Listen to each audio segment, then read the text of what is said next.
Education, and we have our Secretary of Education, Linda McMahon, who's been so incredible over the last few weeks. I've been watching her on television. I'd like to tell her she could do better, but she can't. She can't do any better. So I want to thank you, Linda. Fantastic. And we also have Commerce, and we have Labor with us today, and you have been, thank you, Laura, very much. And Howard, thank you very much. And we'll take some questions after we're finished. Maybe I'll ask Will to step forward, and you can go through some of these. Yes, also, sir. Lindsay, you work with Will, two very talented lawyers, as you all know by now. Thank you, Mr. President. And we'll go through them. And Linda, why don't you come over here? In fact, why don't the three of you come over here? We also have a special guest with us today, sir. Oh, that's right. Annette Albright. Where is Annette? Annette Albright. Charlotte Mecklenburg, school teacher. Very special one. Thank you very much. Thank you. It's a great honor to have you. Got all sorts of awards for talent. That's good. Thank you very much for being with us. Appreciate it. Thank you. Okay, please. Sir, the first executive order we have prepared for your attention, there are currently laws on the books requiring certain disclosures of universities when they accept large foreign gifts. We believe that certain universities, including, for example, Harvard, have routinely violated this law, and this law has not been effectively enforced. So this executive order charges your departments and agencies with enforcing the laws on the books with respect to foreign gifts to American universities. Okay, thank you. Thank you very much. We'll put it right here. Next for you, sir, university accreditation is currently a process controlled by a number of third-party organizations. That's by statute, by law. Many of those third-party accreditors have relied on sort of woke ideology to accredit universities instead of accrediting based on merit and performance. This executive order affects a number of changes to the university accreditation process, also applies to law schools and other sort of graduate programs. But the basic idea is to force accreditation to be focused on the merit and the actual results that these universities are providing, as opposed to how woke these universities have gotten. So we're setting up new accreditation pathways. We're charging the Department of Education to really look holistically at this accreditation mess and hopefully make it much better. Will we look into the past people that they've taken? For instance, I hear all about certain great schools, and then we read where they're going to teach people basic math that we can all do very easily, but they can't do. They're, going to the top school, and they come out with a program of teaching basic math to somebody that got into a Harvard or a Princeton or a Yale. Is that part of this? When universities are not performing appropriately, whether that's in admissions or whether that's in their actual instructional activities, that's certainly something that accreditors should be considering, that right now we believe they're not doing a good enough job of, and I think Secretary McMahon could probably speak to that better than I could. So they're allowing people into school that can't do math, and yet kids who've worked really hard and number one in their class in a high school someplace in New Jersey or in Mississippi, they can't get into the best schools. What is that all about? Yeah, and I think that gets to your policy, sir, of meritocracy, that we should be looking at those who have real merit to get in, and we have to look harder at those universities that aren't enforcing that. Okay, thank you. And this pretty much does it, right? Yes, sir. Thank you.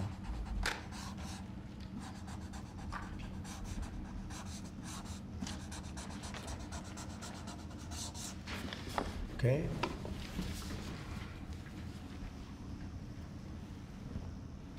Thank you. Sir, during your first administration, you made promoting historically black colleges and universities, HBCUs, a major priority. This executive order takes existing law on HBCUs and brings it into effect. We're going to be setting up a White House initiative on HBCUs. The basic idea here is making sure that every aspect of your administration is working to ensure that HBCUs are able to do their job as effectively and as efficiently as possible. Okay.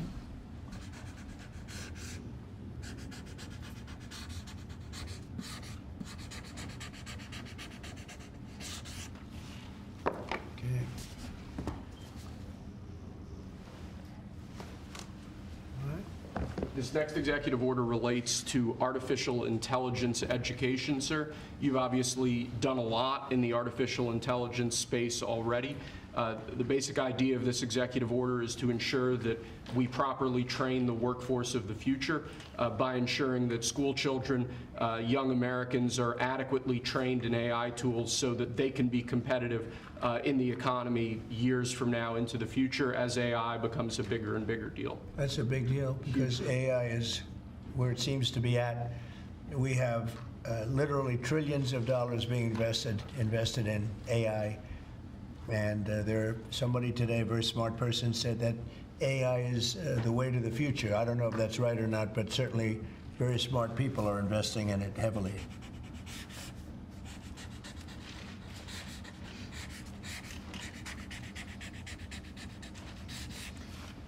Good.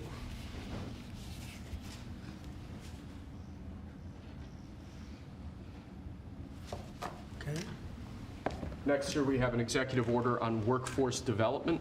This executive order is going to charge numerous departments and agencies within the government to reshape the way that we do workforce development. One example from the executive order, for instance, we're looking to get the total number of apprenticeships, new apprenticeships, up to 1 million in the country to ensure that in critical jobs areas, in areas where we currently don't have enough trained workers, that we're recreating that pipeline to ensure that, particularly as we onshore industrial jobs and new industries, that those industries have the workforce they need to be competitive globally. Right. Very important. And this is the EO that we're all here working together. And in a way, this is like a training center, right, for what we're trying to do, which is jobs and great salaries. These are great salaries, too. Right, it's exactly, so all those factories that you're bringing in because of your trade policy, we're going to train people in trade craft, bring back trade craft to America so that people can work in these factories with great paying jobs, and we're going to train them, and we're going to remake the American dream for all these people. We're working together. That's right. Right, Lori? Absolutely. This plays right into America at Work Tour, which I have kicked off. We will work with our state partners and work with our businesses to see exactly who they need in that workforce, and we will skill and upskill these apprentices so they can get right to work and get in the field and build back this economy for exactly living the American dream. Good, Lori. Yeah. Thank you, sir. Thank you, Mr. President. Next, sir, we have an executive order on school discipline policies. Under, I believe it was the Biden administration, first Obama and then Biden, the Department of Justice issued guidance that made it almost impossible for schools to enforce adequate disciplinary policies. This created issues in the classroom for teachers and students alike. Basically, they focused on CRT and sort of diversity ideology instead of actually just enforcing the rules in classrooms to ensure a safe learning environment. This executive order revokes that prior guidance and puts us back in a place where hopefully the Department of Education can focus on education and teachers can focus on teaching in a safe environment. And this was important for you, Linda, as I understand it. Huh? Yeah, absolutely, because it gives teachers the authority now to have discipline in their classroom and discipline the person who is being disruptive. Great. We took that away.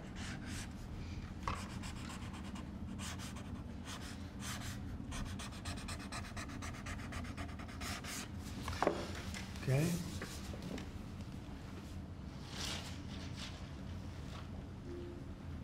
Nice. Cool. Here, Linda, you should hold that. Lastly, sir, we have an executive order on disparate impact theory. This is a theory that underlies a lot of the modern DEI and CRT-driven diversity culture.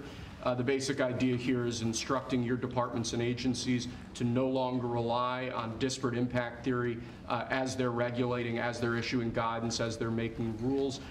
We want to focus on results. We want to focus on actual fairness. We want to focus on merit, not things like disparate impact theory and the whole sort of diversity, equity, and inclusion cult. It's getting out of that, huh? Yes, sir. After being in that jungle for a long time.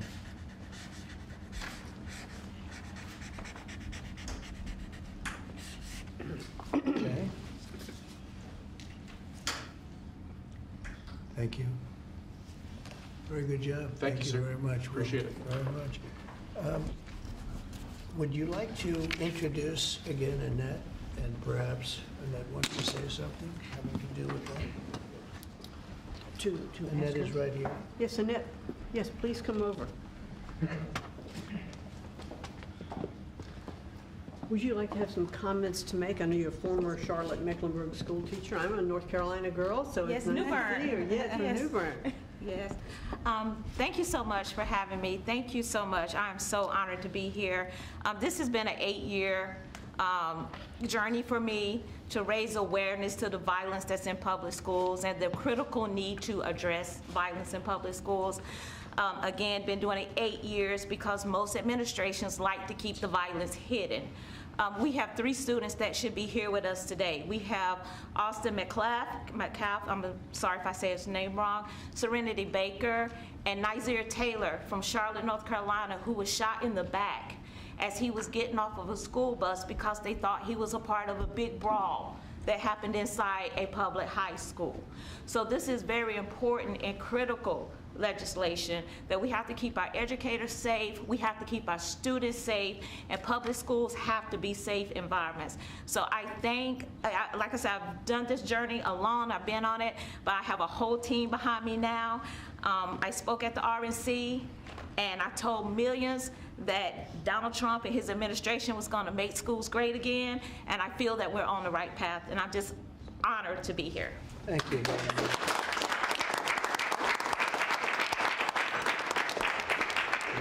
Just to our great vets that are with us, and is it okay if I give her one? What do you think?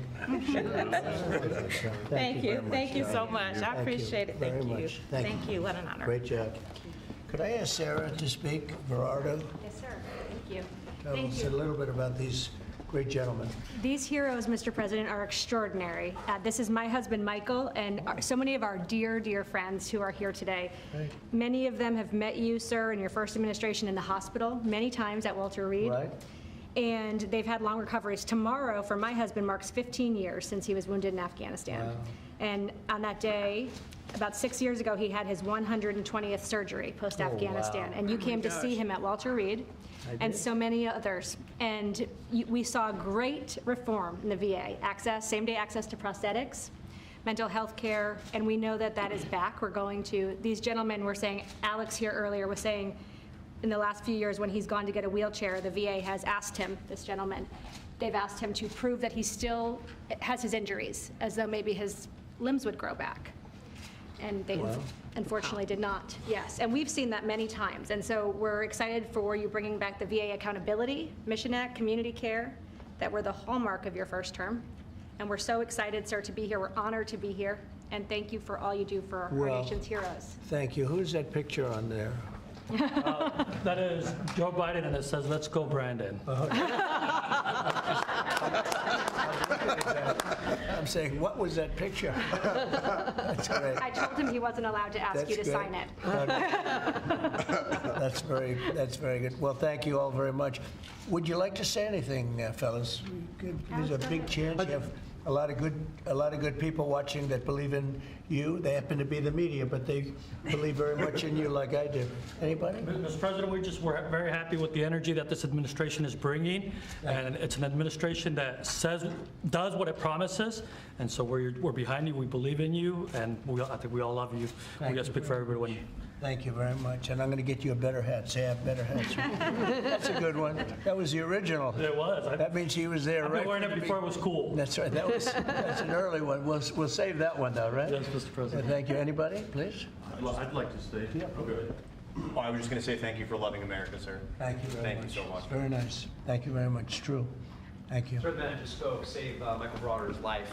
And of course, he goes immediately to say thank you, as he was the one that saved Michael Brado, put him in the helicopter, and got him off the combat zone. Wow. So the selflessness of these men is unspeakable.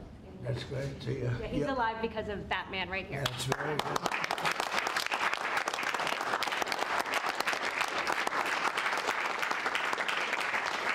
Now, these are amazing people, great heroes, so that's really great. Anybody else? Yes. I'd like to say it was an honor to serve. You are worth it, this country's worth it, and it's because of what Christ paid for. Thank you. And we have a spirit that people haven't seen in many years, at least 5. that they haven't seen. I think even then, because we've been through so much for the last 4 years together, it was so bad. It was so bad what they've done to the borders, what they've done all over the place, and it's really an honor to be with you, all of you. Incredible. And I'm going to give you these coins that I think you're going to really like them. I think they're the best. These are the best coins. And you have your choice.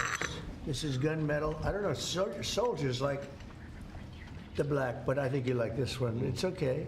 A lot of soldiers like the black. Here you go. What do you like? I'll go to black. Huh? Yeah. See, I told you. I have that. These are choices. I'll take a black one, sir. Okay, look at this. Oh, that rarely happens. You're different, huh? I'll take a black one, sir. Oh, there you go. That's great. They call the military.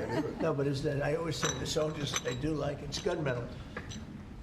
What do we like here? That's what I heard, that it was I think gunmetal. the Trump gold is. I'm giving him two. We have three girls, they're going to One for this fight. one right here. We'll get another one too. Okay. This is actually fun. I'll take the gold, Mr. President. Okay, I thought you were going to take that gold one. Okay, Gold one, sir. okay, you got it. I had an opportunity to sail across the Gulf of America 2 days after you named it right. Oh, wow, isn't that great? It's been an honor, and now people say it routinely. Yep. They don't even think about the other, they say it routinely. That's been a great honor for me. Okay, Take a gold one, sir. okay.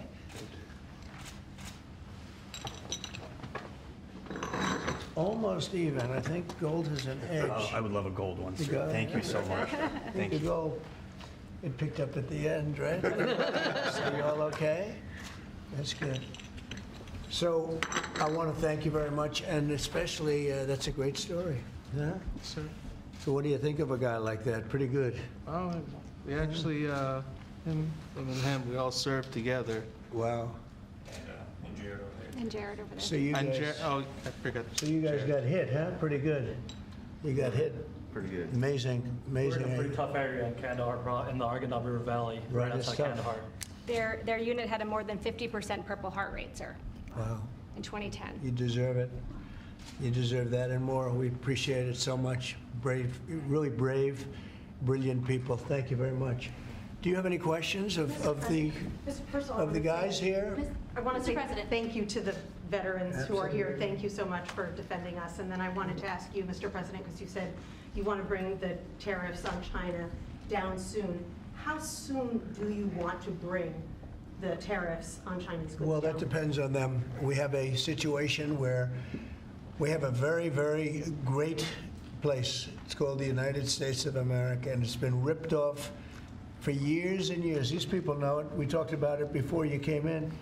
We've been ripped off by every country in the world practically, and friend and foe. And we're not doing that anymore. So what's happened is Howard, how many countries have we spoken to already? 90. 90.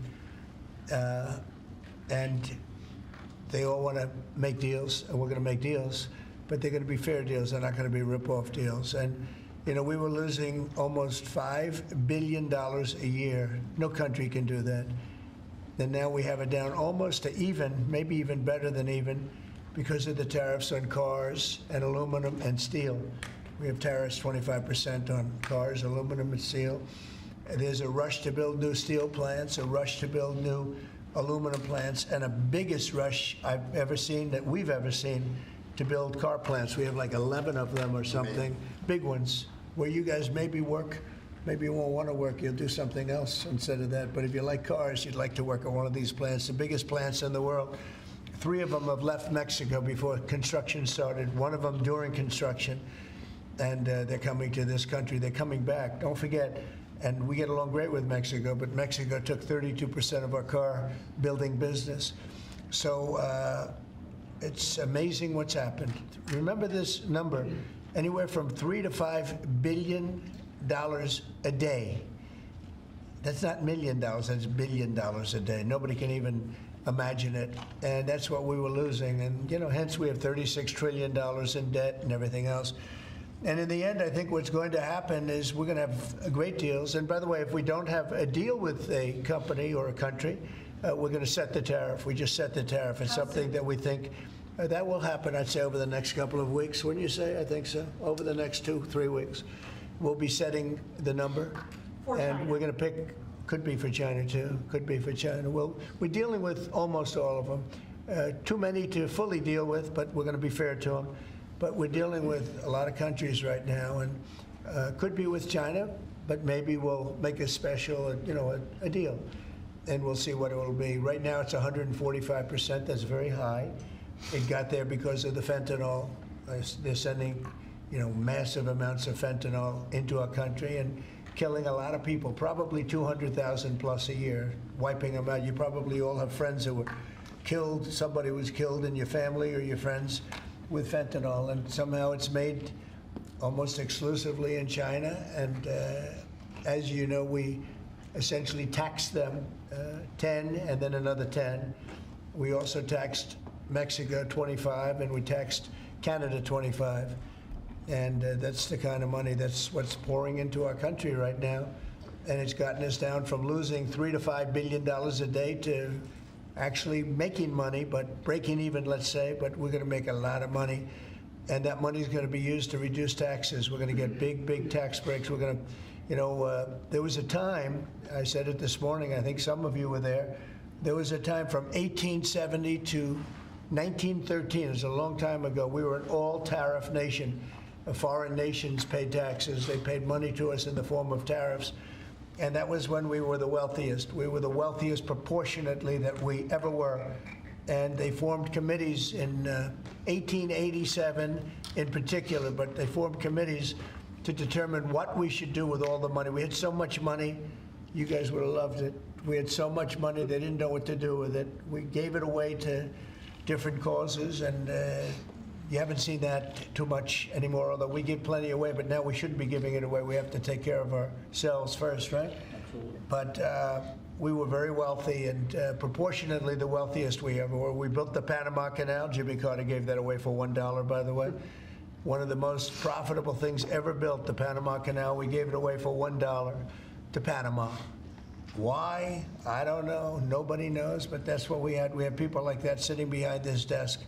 And that shouldn't have happened. Panama Canal, it was the most expensive thing ever built by our country in history. I'm talking relative dollars. We've never built anything so expensive. I think it was the equivalent of $1.7 billion. And we've never built anything like that. We built a lot of things, but never so expensive. Then we started building other things. We had a lot of money to do it, all based on foreign countries coming in and paying us tariffs. And we're doing that again, and I think we're going to make so much that we're going to be able to reduce taxes in this country by a lot. And we're also going to treat those countries very fairly.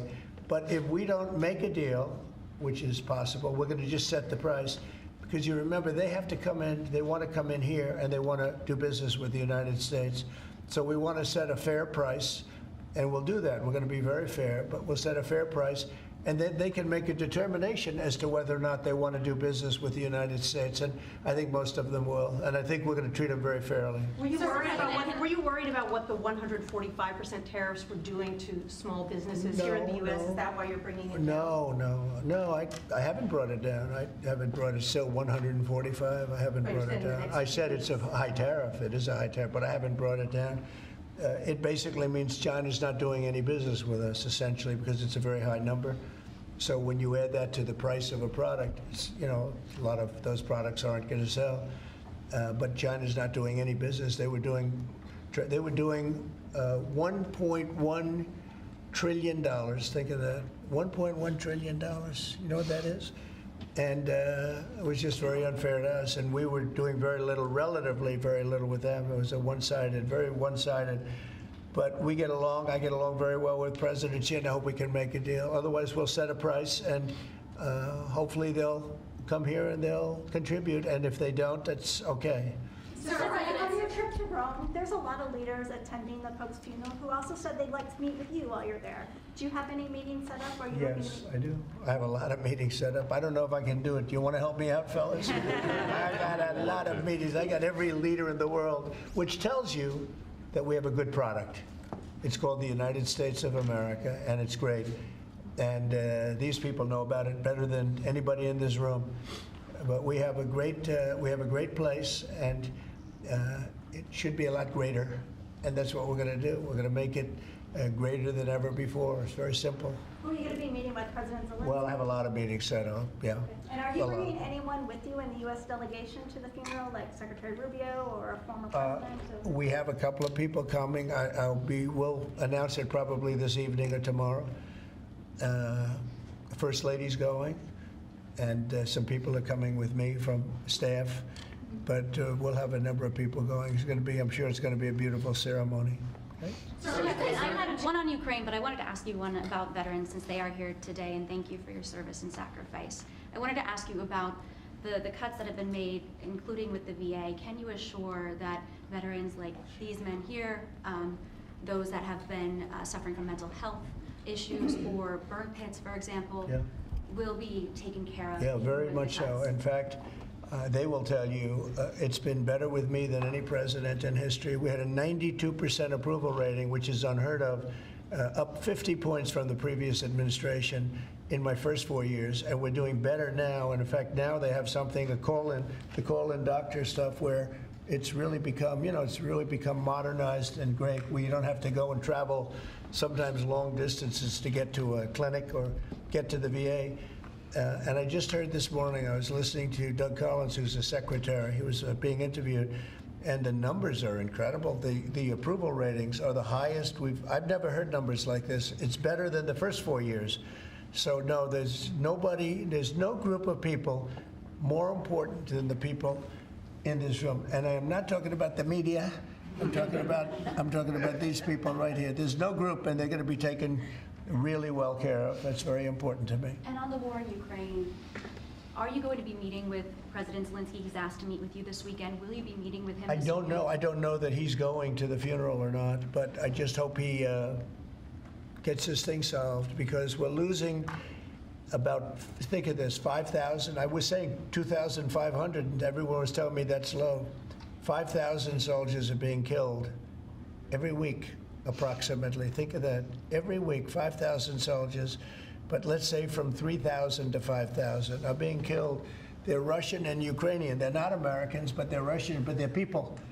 And they're humans. They're human beings. They have families. They wave goodbye to their son, and then they get a call that the son's no longer there. It's a vicious war, and if I can help solve it, we're not losing our soldiers, but we're losing soldiers, a lot of people. And if I can solve it because of a certain ability, that would be great. And if it doesn't happen, I will say that I think Russia is ready, and a lot of people said Russia wanted to go for the whole thing. And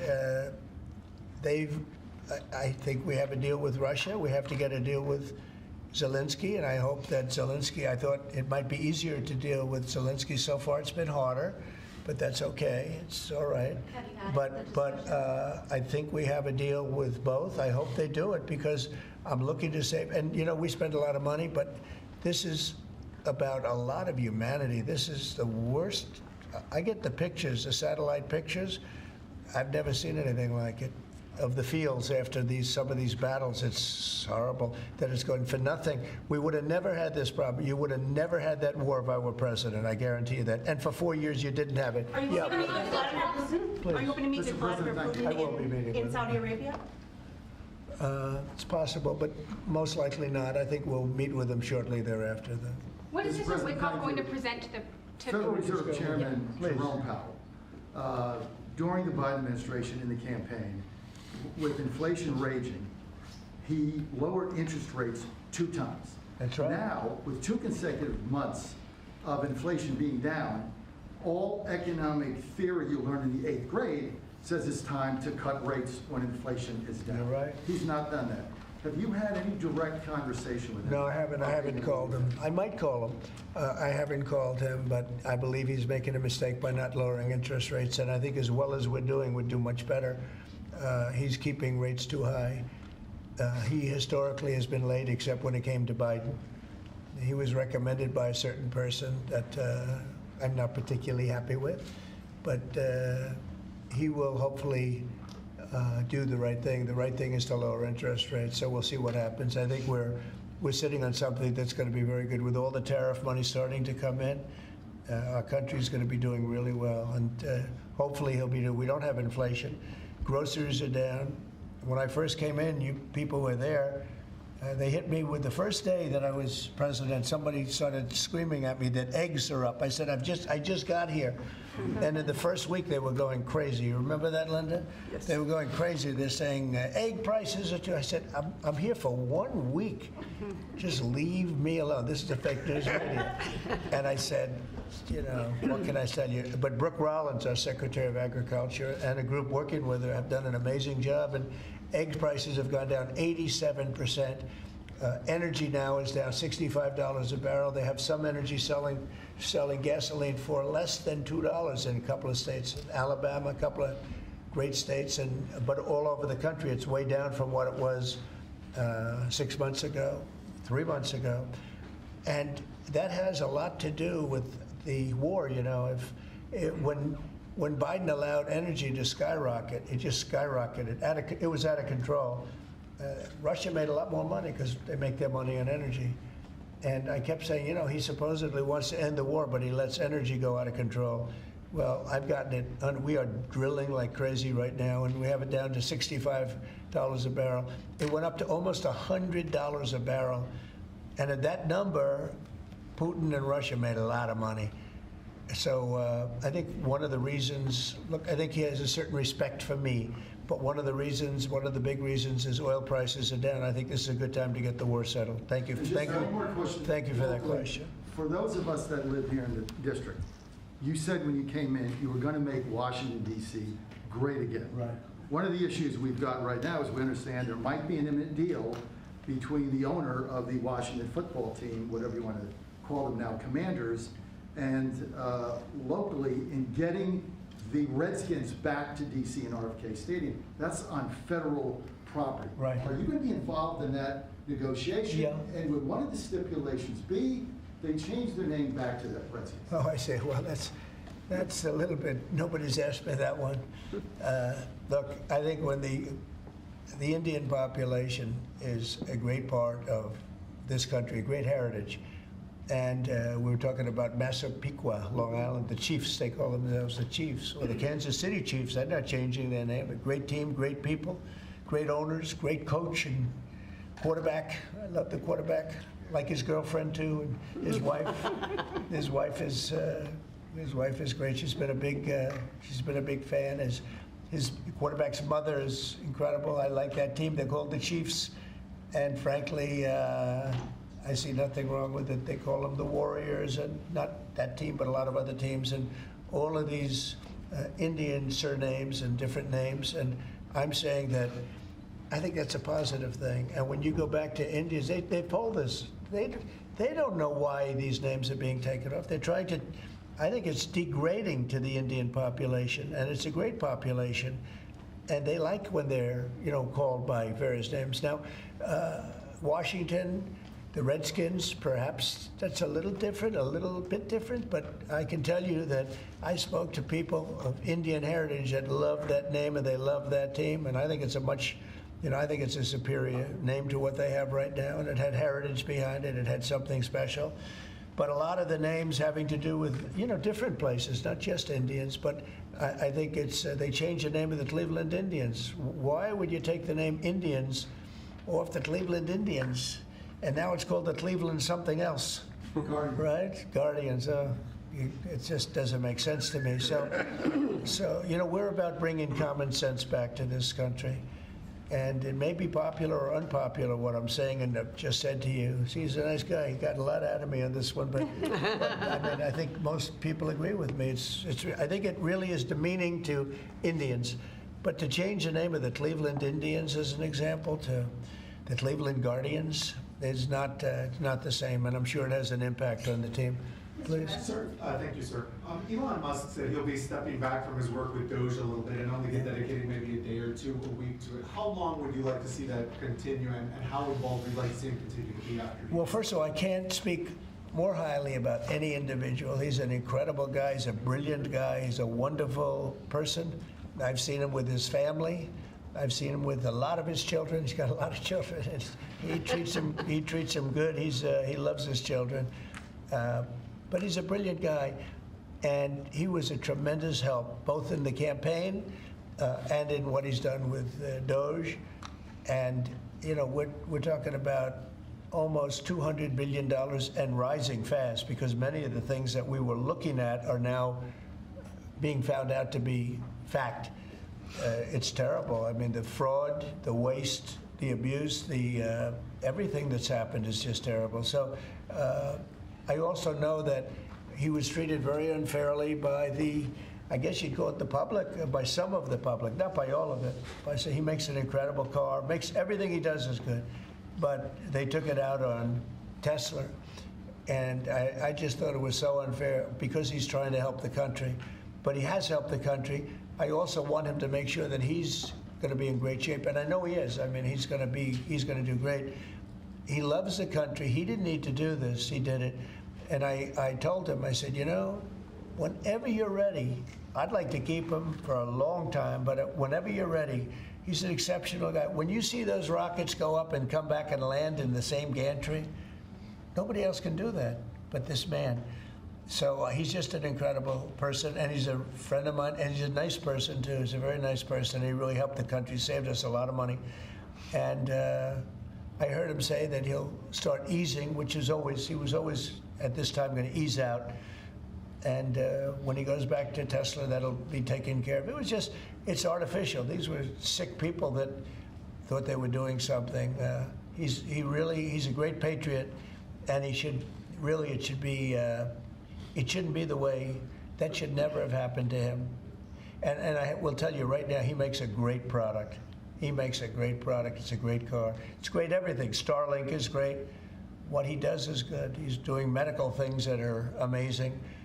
And we have to, at some point, let him go and do that. And we expect him to be doing it about this time. But I'll talk to Elon about it. Thank you for the question. Mr. President, a second question. Canada has an election coming up. Do you have a prediction for that, and what do you think the results of With respect to Canada? With the negotiations? Oh, I don't want to predict other nations' elections. It's tough enough doing this one. Look, I love the Canadian people. I like Canada, but it's costing us $200 billion a year to support Canada. $200 billion. And I say, why are we doing that? You know what? We can make our own cars. We have more energy than they do. We have more energy than anybody in the world. We don't need their lumber, obviously. We have more lumber. We have a lot of lumber. We have a lot of everything that they sell us. But in particular cars, they took a large percentage of the car making, and I want to bring it back to this country. I really don't want cars from Canada. So when I put tariffs on Canada, they're paying 25%, but that could go up in terms of cars. When we put tariffs on, all we're doing is we're saying we don't want your cars in all due respect. We want really to make our own cars, which is what we're doing in record numbers now. You know, we're going to be at record levels in a very near future because of all the plants, the car plants that are being built. And I'd rather see them made in Michigan and made in South Carolina and made in different states, Tennessee. We have a lot of great car-making states, and we have some that aren't car-making yet, but they will soon be car-making states. And that's what I want to see for our country. At the same time, I want to help Canada. I have spoken to the current Prime Minister. He was very, very nice, I will say. Very nice. We had a couple of very nice conversations, very good. But I don't think it's appropriate for me to get involved in their election. Mr. President, if I may, this deal that you have with Russia, does it include recognizing Russia's sovereignty over Crimea? Well, everything is good. Look, I just want to see the war end. I don't care. If they're both happy, they both sign an agreement. I have no favorites. I don't want to have any favorites. I want to have a deal done. I want to save the lives. Now, With that being said, we're spending hundreds of billions of dollars through Biden. Biden should have never let that war happen. We're spending hundreds of billions, maybe $350 billion we've given to Ukraine. And we could use that money right here. So I'd like to see that. But most importantly right now is when I see the pictures, the satellite pictures of the battlefield, if I can stop that because of an ability I have to do things, I want to see if I can do that. Yeah. Mr. President, thank you. On tariffs, you just mentioned that 25% could go up on cars in terms of Canada. Does that mean that you're considering changes to the auto tariffs and auto parts? No, we're not considering it now, but at some point it could go up, yeah, because, again, we don't really want Canada to make cars for us, to put it bluntly. We want to make our own cars, and we're now equipped to do that. They took a lot of our car business. Mexico, too, took a lot of our car business. We want to make the cars here. I'm running this country. I'm not running Canada. And that's why I asked Trudeau, who I call Governor Trudeau affectionately, but I asked him, why are we spending $200 billion to support Canada, to subsidize Canada? And he was unable to answer the question. I mean, why are we doing that? And I have to be honest, as a state, it works great. As a nation, considering the fact that most of the nation, 95% of Canada, what they do is they buy from us, and they sell to us. They sell to us. If we didn't buy their oil, if we didn't buy and we don't need their oil. We have more oil than anyone, but we don't need their oil. We don't need their lumber. We don't need their cars. We don't need anything. So I said, why are we doing this? Why are we spending $200 billion? It doesn't make sense. If we needed something, that would be a different subject. So I'm working well with Canada. We're doing very well. We're working on a deal. We'll see what happens. But again, why, representing this country, why are we spending $200 billion to support and subsidize another country? Because if they didn't have us, and if we didn't spend that money, as Trudeau told me, they would cease to exist. He said that to me. They would cease to exist, which is true, certainly as a country. And then on tourism, there's been a steep drop-off in international travel to the United States. It was down 12% last month, down even more from Western Europe. Why do you think that there are fewer people suddenly who want to travel to the United States? Well, there could be a little, there's a little nationalism there, I guess, perhaps. It's not a big deal, but, with the dollar being where it is, because, China would always fight for having a low dollar. Japan would always fight for having a low dollar, meaning a low yen, or in the case of China, the yuan. They'd always want to have, China would always, I'd speak to President Xi a lot. I'd say it's unfair that your yuan is so low. I'd call up a great man, Prime Minister Abe, great man, Shinzo, who was unfortunately assassinated. And I used to tell you, he was a good friend of mine. I used to say, Shinzo, you can't let your yen go down. It makes it very hard for us to sell tractors. It makes it very hard to us to get tourism. And our dollar is a little bit on the low side. And that means that a lot of tourism is going to come in. But I could see a little bit nationalism at work. And I can see it likewise with us, not wanting to go to certain countries. But that'll work out very Do easily. you think some people are scared to come here because they hear the stories of tourists who are detained for a few days or even a week or two? No, we treat our tourists great. We're the tourism capital of the world. There's no place like this. And there may be a little bit of nationalism, but I doubt it. I actually doubt it, yeah. Mr. President, has there been any direct contact between the U.S. and China on trade at all? Yeah, of course. Yeah. And every day. Every day. And then secondly, would you support a millionaire tax? I think it would be very disruptive because a lot of the millionaires would leave the country. In the old days, they left states. They'd go from one state to the other. Now with transportation so quick and so easy, they leave countries. You'll lose a lot of money if you do that. That would, and other countries that have done it have lost a lot of people. They lose their wealthy people. That would be bad because the wealthy people pay the tax. Okay? Sir, how did the talks today go in London? Do you think that the asks from Ukraine and I think they went well. I mean, we got to get two people two strong people, two smart people to agree. And as soon as they agree, the killing will stop. But yeah, I think they went well, pretty well. So as you Mr. said, President, what should we understand that you, your economic team, many of them are here today, J.D. Vance, has negotiated what's been called a monster trade deal with India, like biggest one ever. Can you share with us what some of the framework of that might be? You said England. India. India? India. Oh. Muslim. They're not very complicated, these deals. It's about the tariffs. India charges almost more than any other country in the world. And believe it or not, we do very little business with India, other than the fact that I like the Prime Minister very much. He's a friend of mine. He was here 2 weeks ago, as you know. And we stood right outside at a news conference. Unfortunately, the grass was very wet. And it was very hard for people to stand on the grass. They got their shoes all ruined. But other than that, it was a very good news conference. And he's a great guy. But we do very little business. You know why? Because their tariffs are so high. They have among the highest tariffs, higher than China. They have among the highest tariffs in the world. And I understand they're going to reduce those tariffs, but it's really sort of their problem, not ours. We do very, very little purchasing in India because and selling. We do very little selling. I mean, Harley Davidson, I said, how are you doing in India? This is about 6 years ago. They came to lunch as a great American company. They make the motorcycles. And I said, how are you doing in India, as an example? Well, we don't do any business there. Why? Because the tariffs are too high. I said, that's interesting. Well, what are you going to do? He said, well, we're going to build a plant in India. And that's what they did. I don't want that to happen. They were forced to build a plant. Well, essentially what we're doing is the same thing. Remember, there's no tariff when they build their plant here. And everybody wants to build because they don't want. And the higher the tariffs go, the more likely it is they come in and build a plant. You know, I mean, if it's 25%, that's fine. If it's 50%, you'll get more plants. 75, you get more. At 100, you get more than that.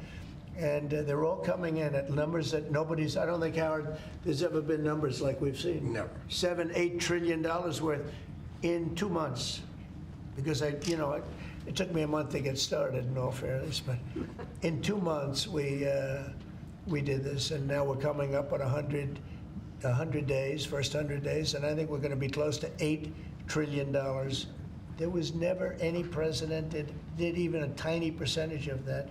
Okay, any other questions? Sure. What about a deal signed, one of the deals signed by your 100-day mark, and China is saying that you were threatening and blackmailing them into a deal? What would be your response? Well, I mean, China, look, I have great relationships in China, with President Xi in particular, but China has been charging us massive tariffs for many years. That's one of the reasons they were able to steal so many of our companies.